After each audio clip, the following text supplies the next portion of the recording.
ngày nay nhom đang bằng hàng pi cần lực chụp chơi khla đại lục nè bia mầm non trong châuประโลก នៅក្នុងវិស័យអចលនទ្រព្យតើអ្នកដែលកំពុងធ្វើការអាចប្រឡូកនៅក្នុងវិស័យអចលនទ្រព្យបានយ៉ាងដូចម្តេចការឆ្លៀតពេលនៅក្នុងការវិនិយោគខណៈដែលលោកអ្នកជាបុគ្គលិកធ្វើការឲ្យស្ថាប័នឬក្រុមហ៊ុនណាមួយវាជារឿងមួយដ៏ល្អបំផុតព្រោះវាមិនគ្រាន់តែជួយបន្ថែមនៅក្នុងការរកប្រាក់ចំណូលតែប៉ុណ្ណោះទេ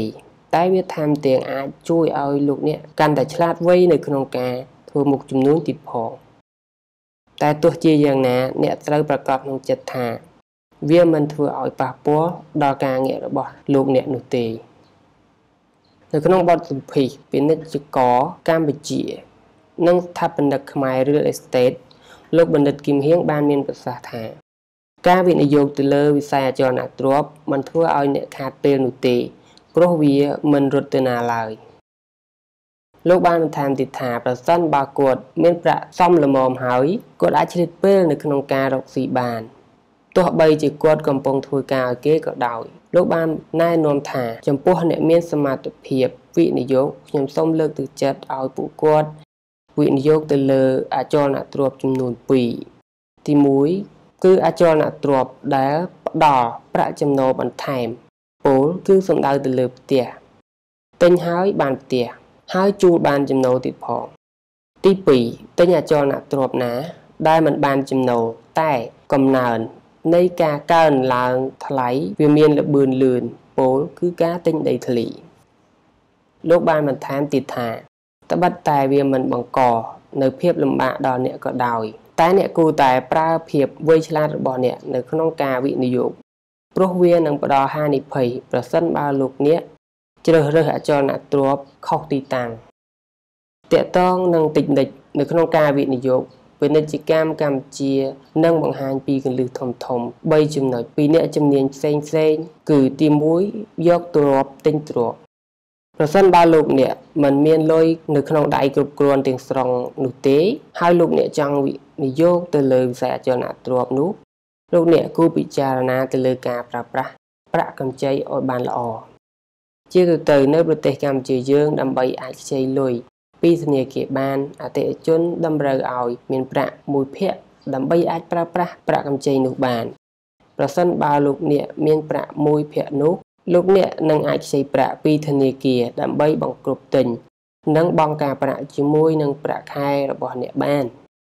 អ្វីដែលជាចំណុចសំខាន់នៅត្រង់ចំណុចនេះគឺថាដើម្បីជោគជ័យអ្នកត្រូវចេះមើលទ្រព្យដែលបំរុងនឹងវិនិយោគថាតើវាអាចនឹងហុចផលដល់កម្រិតណាមុននឹងសម្រេចចិត្តប្រើប្រាស់ប្រាក់កម្ចីមកវិនិយោគទៅលើវានេះបើយោងតាមប្រសាសន៍របស់លោកគឹមហៀង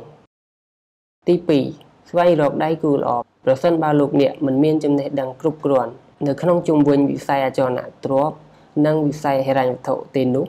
លោកអ្នកអាចស្វែងរកដៃគូណាដែលមានជំនាញឲ្យមកចូលរួមជាមួយគ្នាចូលប្រើប្រាស់ជំនាញនៅក្នុងការទំនាក់ទំនងរបស់អ្នកដើម្បីស្វែងរកដៃគូម្នាក់ដែលអាចបំពេញចន្លោះខ្វះខាតនៅក្នុងយុទ្ធសាស្ត្រនេះប៉ុន្តែអ្នកត្រូវមានអ្នកដឹងឮឬមានការចុះកិច្ចសន្យាជាលិខិតអក្សរឲ្យបានច្បាស់លាស់ជាផ្លូវការដើម្បីជៀសវាងហានិភ័យទៅថ្ងៃក្រោយទី3មុននឹងទិញត្រូវពិចារណាបើយោងតាមប្រសាសន៍របស់លោកចិត្តអ៊ុយស្តេវិចជានាយកប្រតិបត្តិរបស់ក្រុមហ៊ុន Vitra Appraisal បានផ្ដល់យោបល់ចំពោះអ្នកដែលមានបំណងទិញ